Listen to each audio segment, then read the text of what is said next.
If you've ever opened up about the pain of a relationship and someone just goes, wow, that sounds awful. Why are you even still with them? Just leave. You probably felt that little sting inside because if it were that easy, you would have left already. But that's the thing. A lot of people don't understand, not because they're cold or heartless. In fact, sometimes they do really care about you. But care without emotional awareness and presence can still hurt. There's a massive difference between sympathy and empathy.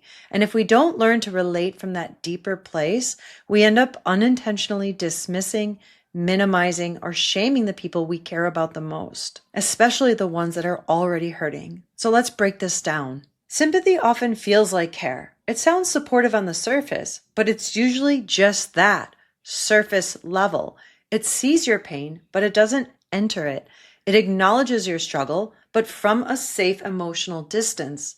And it almost always tries to move you out of that pain quickly. Here's another example. Let's say you're really sick. You tell your partner how awful you feel, and then they say, oh no, that sucks. Just get some vitamin C and rest and you'll be fine. It might sound caring, but what if you're in bed, aching, shivering, panicking, feeling like your body's falling apart or that you're about to die?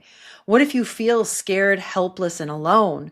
That response doesn't actually land. It skips past your felt experience, and it assumes that logic matters more than how you actually feel. It doesn't meet you in the truth and depth of your feelings and your experience in this moment. That's what makes it dismissive, even if it came from a good intention.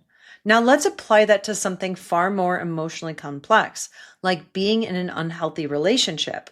You open up about what you're going through and someone says, just leave them, block their number. You deserve better. It can sound empowering, but if you're trauma bonded, if you're emotionally exhausted and confused, gaslit and broken down, that kind of advice doesn't feel helpful. It feels like pressure, like shame, like someone saying, what's wrong with you for still being in this? But they're not feeling your fear of abandonment. They're not deeply feeling your guilt, the little part of you that's still hoping that they'll change, the voice in your head whispering, maybe it's me. That's what sympathy does. It tries to move you past your pain without ever slowing down and sitting with you inside of that pain. It keeps a safe distance. It doesn't feel the weight of what you're carrying, and that is the key difference. Sympathy stands at the edge of your pain and says, you'll be fine, but empathy steps into it and says, I'm here with you. Empathy is different. Empathy doesn't just rush in with a solution. It doesn't try to fix it or explain it or rationalize it away. It pauses. It deeply feels. It steps into the room of someone else's pain and chooses to stay, not to control it, not to escape it, but to be with it. For example, an empathetic response might sound like, I know when you're deep in it, it can feel like you're dying. It's heavy. It's scary. I'm right here with you. Empathy is a willingness to be moved by someone else's experience. It's not about mirroring back words. It's about mirroring back deep presence. It says, I see you. I just want you to know that you're not alone. And I'm not afraid of your pain. You don't have to carry it by yourself.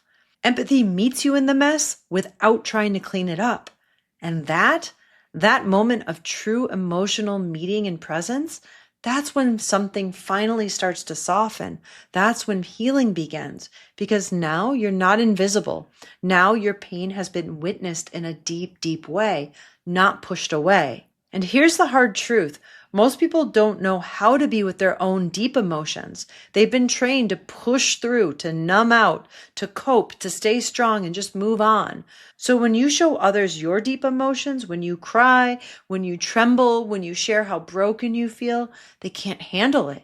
Because being with your pain would mean that they would have to get closer to their own pain. So instead of meeting you where you are, they default to something quick and surface level. Just do this. You'll be fine. You're strong. You've got this. They think that they're helping, but what they're actually doing is avoiding your pain and their own. But I need to say this loud and clear. When somebody's in deep pain, they're not asking for your advice. They're not asking you to fix it. They're asking you to witness them with presence, to sit with them in the pain. That's the real offering. That's what shifts something on a deep nervous system level.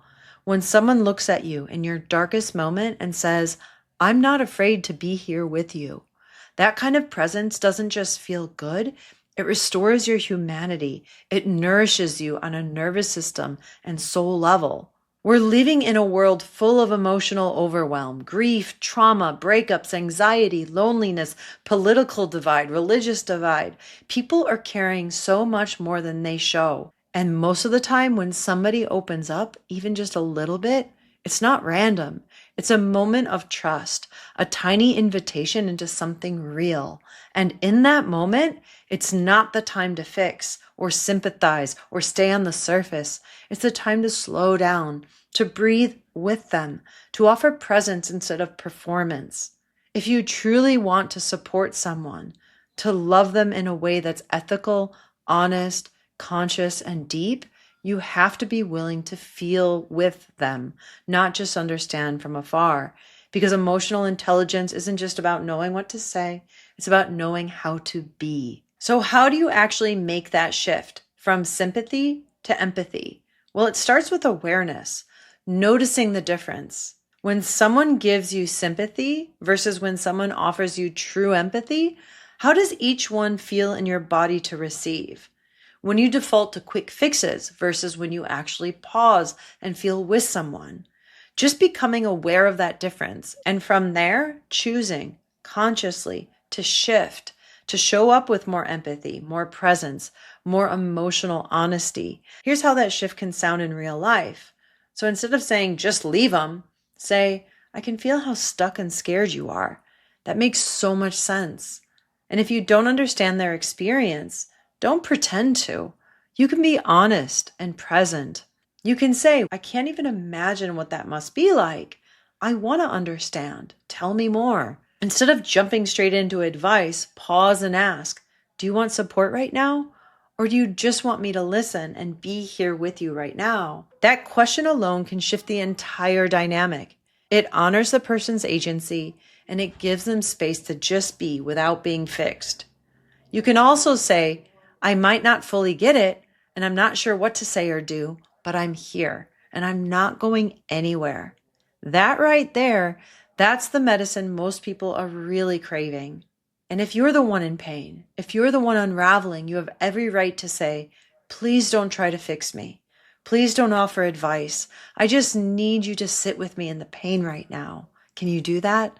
That kind of clarity, that is part of your healing. You're not being too much. You're practicing emotional self-respect because your pain deserves to be witnessed, not bypassed. And you can ask for that. So sympathy tries to rescue and fix and move on quickly, where empathy says, I'm not afraid to sit with you in the dark. Sometimes the most healing thing you can offer isn't advice. It's not perspective. It's not even the perfect words. It's the depth of your presence. So the next time someone shares something vulnerable with you, ask yourself, am I trying to solve this? Or am I willing to feel this with them? That's where real healing and deep connection begins. That's how we start showing up for each other in a deep, deep way. If you've ever felt dismissed when you were in deep pain, please hear this. You are not alone. And if you don't have someone in your life right now who can offer that kind of deep presence and empathy, I'm here.